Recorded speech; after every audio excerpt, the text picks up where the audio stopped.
HOTELIER Dena O'Donovan is a businesswoman, musician, entrepreneur and daily sea swimmer. Having spent her childhood summers on Inchydoney Beach, the Clonakilty woman has continued her love affair with the popular strand and can be seen there most mornings splashing about in the waves or swimming short distances for health and well-being. She admits that her much-publicised trials and tribulations at the hands of a vulture fund in recent years have left her seeking the solace of the salty water more than ever. But she is also actively involved, along with other Inchydoney locals, in research spearheaded by UCC to monitor the ongoing coastal erosion at her beloved beach.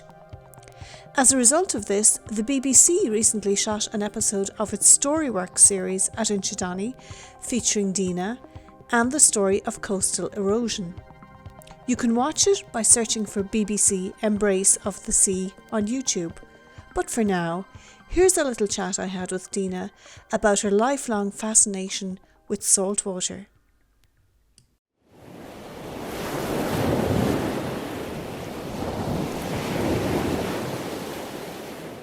So Dena, tell me a little bit about your early memories of swimming and the water. What do you first remember about water? As a family, we had, there were 7 siblings in the family, and we were a great family for picnics. And I actually remember my earliest memories of getting into the sea would have been over in Youghal, because my dad used to take us on a day out. So we left the West Cork area and we'd go to Youghal maybe 3 times during the summer. But it was always something exciting because you're getting into the car and you're all piling in. In those days now, remember, we had 9 of us in the car. Yeah. That's pre-seat belts and all that. Yeah. So Mum and Dad and my sister Val in the front seat and the rest of us piled into the back, sitting on top of each other. But it was always a great day out, heading over to Youghal, into the water in Youghal, and we'd have a big picnic lunch. It was fabulous. We used to look so forward to it. And then obviously we were always swimming in Inchydoney because we had a summer chalet down there. In the days when nobody had a house, everyone had a chalet. They were actually the changing huts for the beach, for the different businesses like the banks or the financial institutions.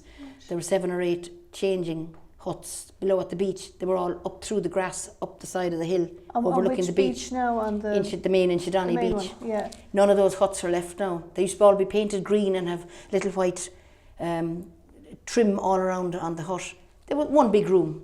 Yeah. No toilet facilities, of course. Yeah. So when they all were up for sale, probably 60, 70 years ago now, Mum and Dad bought one of them. And I think ours was the Bank of Ireland hut, changing hut for the beach. And then we lived there for the summer. And you didn't need a bathroom in terms of that. My dad put in a toilet, obviously, because there was 9 of us there. But we didn't need any washing facilities, as in shower or bath, because we were down in the water. We were swimming every day. We were probably the cleanest children in the area. And do you remember how you learned to swim, or was that just like by osmosis, or did anyone give you lessons or teach you? Or? Well, to this day, I'm not a strong swimmer. I'm more of a plonker. I would dive in off a high diving board, or I would jump off a pier. I have no fear of water. But if I was to swim a mile, I'd probably falter in the first quarter mile. I'm not a strong swimmer, but we frolicked in the water as kids. We were always jumping off the rocks and that kind of thing. We weren't really into distance swimming. I have a few friends now at the moment that I swim with, and they'll all swim. They might swim a half a mile up and a half a mile back, and I'm still frolicking about in the water. But I've no fear of water.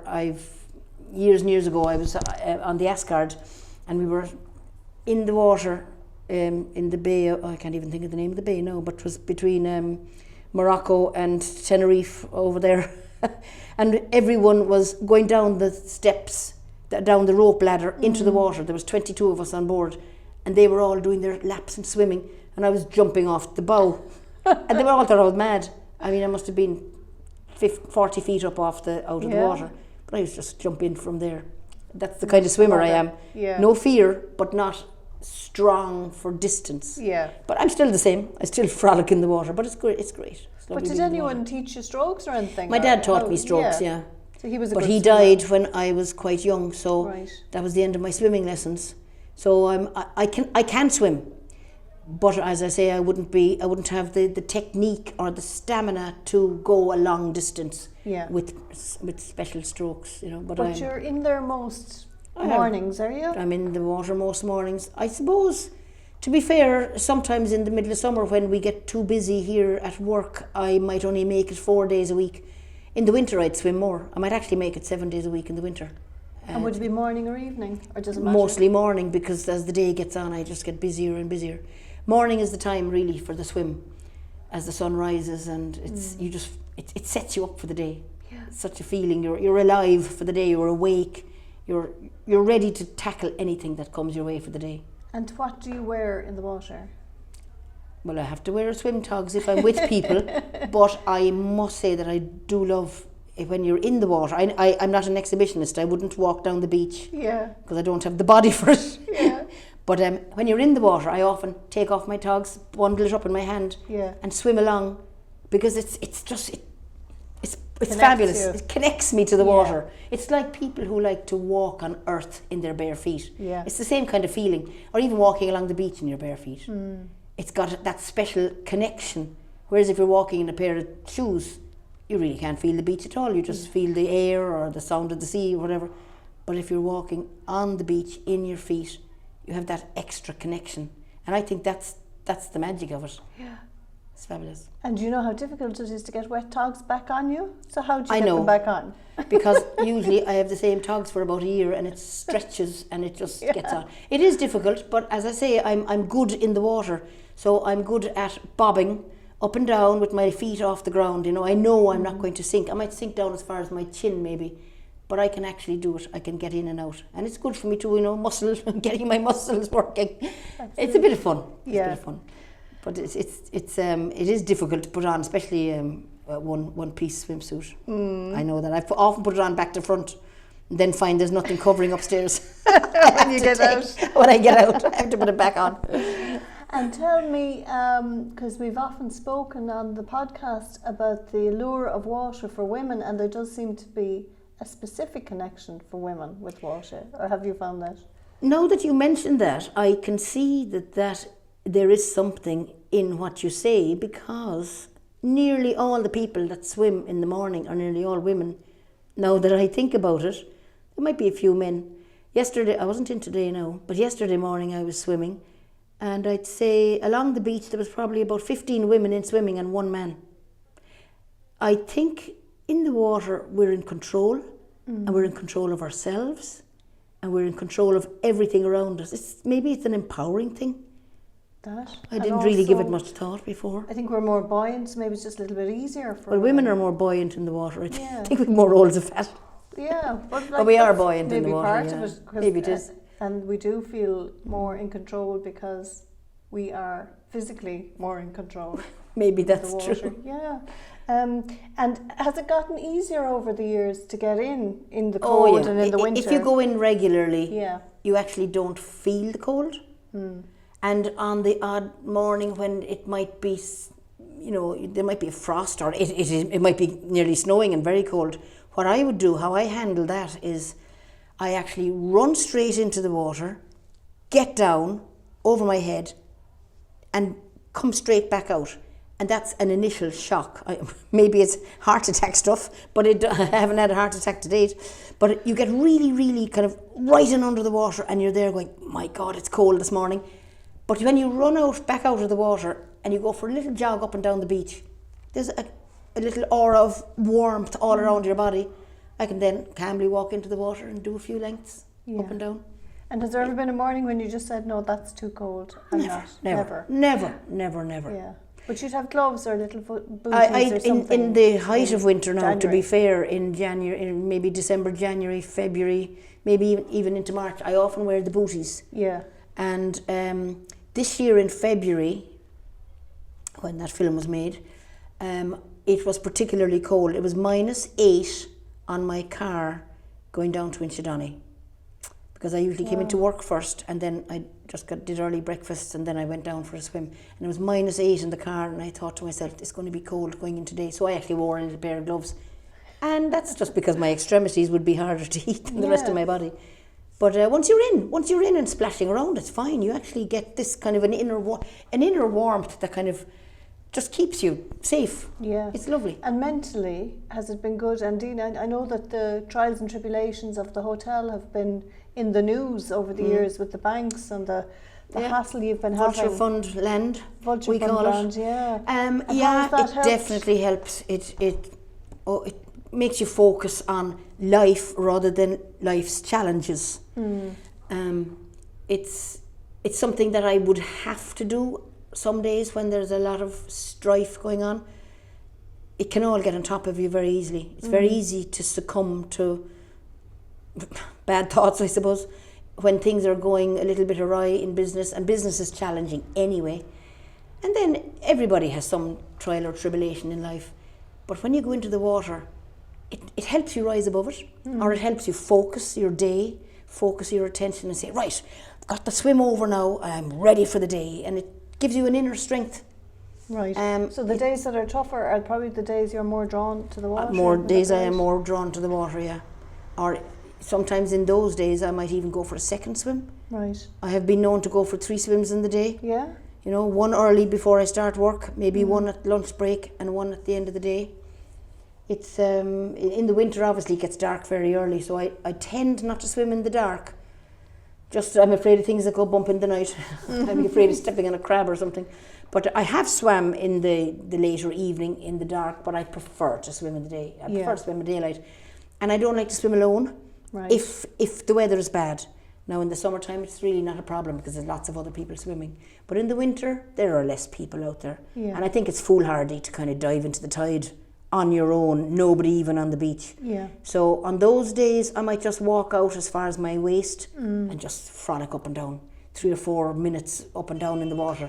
That might be enough just to get me to where I want to be. Clear the head and feel good about myself. Yeah, absolutely. And if you miss a few days or you're away or just with the business, do you really notice a difference? I can feel a longing to get into the water. Right. If I'm away for a few days, I would nearly try and go for a swim wherever I am. If I'm away on business, it mightn't be possible. I might even just take to a swimming pool. But I tend not to use swimming pools now that I've kind of made the sea water my thing, because it makes you very soft if you go into the pool. You say, what am I doing in the tide when it's so warm in here? The chlorine isn't half as nice as the salt. I used to be a member at the Inchydoney Lodge and Spa pool, but in the last couple of years I think I had 1 or 2 swims in the sea, 1 or 2 swims in the pool, but I was longing for the sea. When I was in the pool I wanted to be in the sea. And then I got a hip replacement. Right. So that was one of the reasons I went into the pool, for safety. I just wanted to get into water where somebody was alongside me. And when I felt I was strong enough to get back into the sea, I was straight back into the sea again. And healing something like a new knee or a new hip or body parts, the sea, there's nothing better. I think the salt water as well and the fresh air and everything, and you just feel so wonderful after it. Yeah. It is a great balm, as they say.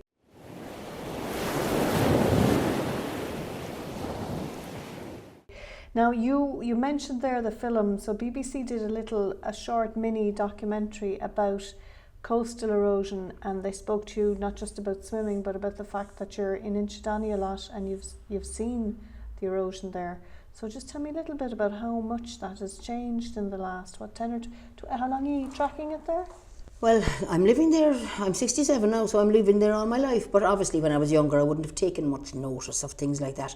And none of us did. In years gone by, coastal erosion was hardly a thing. Only if there was a very, very bad storm at sea, you would notice big chunks missing on the dunes or rock areas. The grass might be washed away from on top of it. But in the last, say, 15 years, we've kind of started taking notice. And we've set up a residents association as well, and we've set up a dunes group, a dune erosion group, and we've tended to take more notice and take measurements ourselves.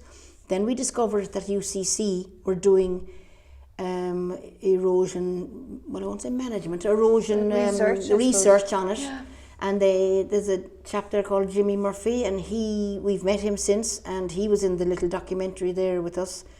And we were delighted to see that they were doing serious erosion measurement over a 2 or 3 year period. They were using drones so they could gather information from above, which was actually quite startling to see certain areas just washed away. But if there's no heavy storm, we wouldn't notice an awful lot. But what you need is like storm Ophelia or any of the storms that we've had in the past couple of years that are of note. You could get 15 or 20 feet big chunks taken out of the dune area. You'd come to the edge of the dunes and it might be a 15-foot drop down to the beach. So big chunks taken at a time, everybody notices. But I think the problem really is the little ebbing away all the time. Like when I was a child, we used to live in the dunes, we'd live on the beach, and a lot of the areas we played in, they're just not there anymore. The dunes have probably retreated about 10 metres in my lifetime that I remember, and that's just a personal opinion and a personal vision for myself that I've seen it. That's why I've taken an interest in it now. And tell me, for people who don't understand, what is the danger of the dunes disappearing? Is it that the sea is getting closer to Well, the sea is getting closer to properties, but I don't think it's that serious yet. I mean, I've seen programmes of places in France and England around the coastline where people's houses are falling into the sea and all this. That's not happening in our area in Inchydoney. We're lucky to have dune area between the road and the sea, and the houses are usually on the upper side of the road, so there's not that kind of danger yet. But when big chunks of sand leave the dune area, it has to land somewhere, and what's happening is it's being carried up the bay on both sides of Inchydoney Island, and it's silting up the bay area. I mean, years ago you would get fairly large timber ships and pleasure craft would land at the pier in Ring. Now it's only small little fishing boats, small boats, personal boats with 2 or 3 people on board. You can't even get any serious fishing boats up at Ring because all the sea is carrying all the displaced sand from the main beach below or from the dunes and carrying it up the bays. So you're getting a lot of silting up of the bays. The bays are becoming shallower, and it's causing ecological problems there then, because the ebb and flow of the tide is different and the birds aren't able to feed as well as they did, and it brings a whole new scenario to all these areas. And so what are UCC proposing, or what are you doing to stem the tide literally? Well, UCC at the moment are doing a kind of a research on the area so that they can monitor seasonal changes and changes over a number of years. And they have wave machines and that in the Mira Centre in Ringaskiddy, and in UCC they have their own equipment that mirrors some of the activity of the wave erosion and wind erosion, and they're monitoring at the moment. So we'll be having meetings with them as we move along over the next year or two, and they'll make some suggestions. I don't know if they favour things like these big gabions full of rocks, because in Inchydoney there's certain areas that doesn't suit. Right. So we will lean on them now to give us some information and some suggestions as how we might move forward, or how we can help them, or how they can help us. So it's all very much a research study at the minute, rather than actually physically making any changes. Right.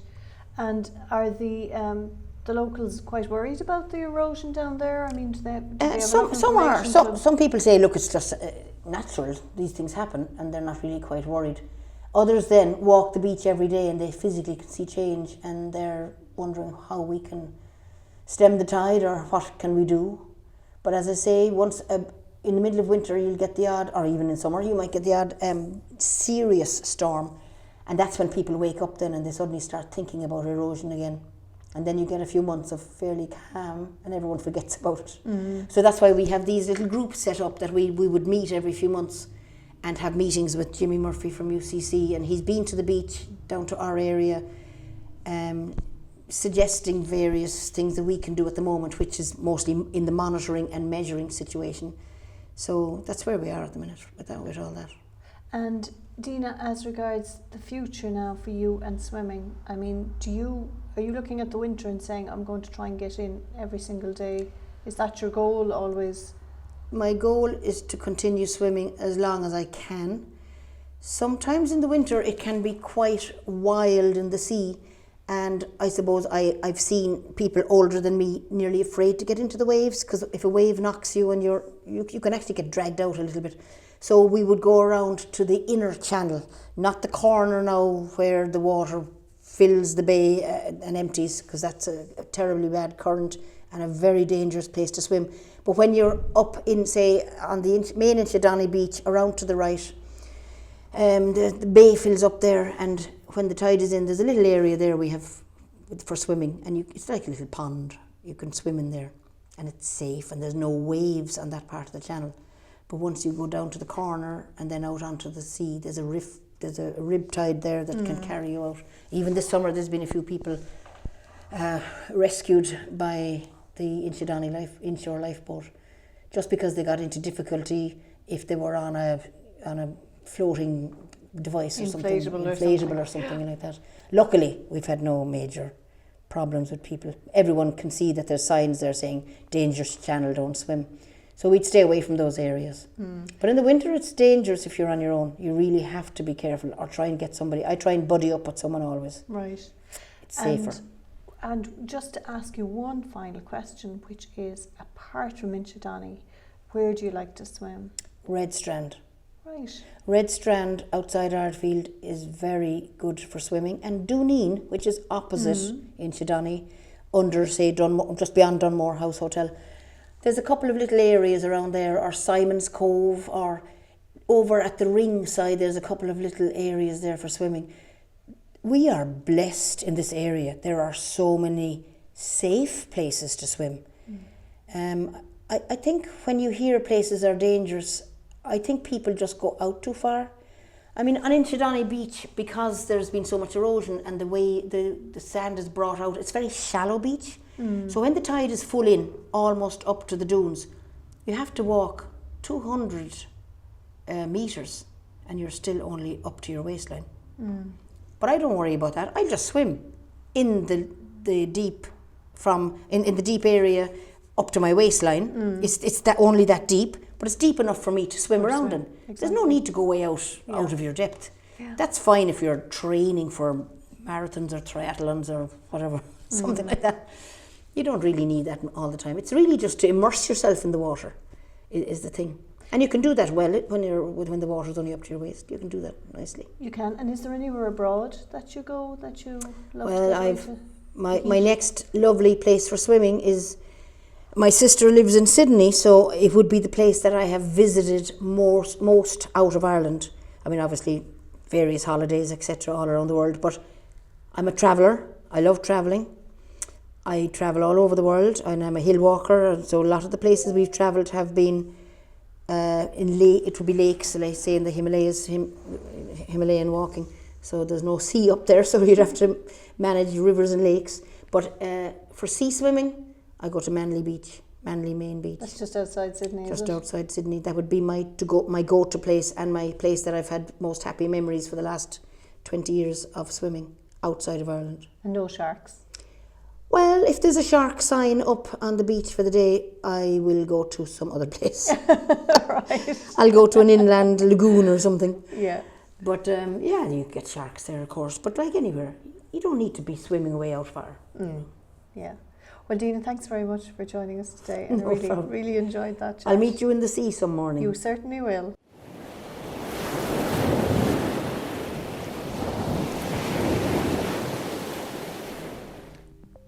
Thanks for listening to the Southern Stars from A to C podcast series. This episode was produced and presented by Southern Star editor Siobhan Cronin and edited by Tony O'Shaughnessy. For stories like this and more, visit southernstar.ie/podcasts, where you can swim through previous episodes with people like underwater cameraman Ken O'Sullivan, the men behind the Fastnet Swim, and the Swimming Women of Iceland. And be sure to pick up a copy of this Thursday's newspaper in shops across West Cork or online via southernstar.ie/ subscribe. Please rate, review and subscribe wherever you get your podcasts to make sure you don't miss any future episodes. And thanks for listening.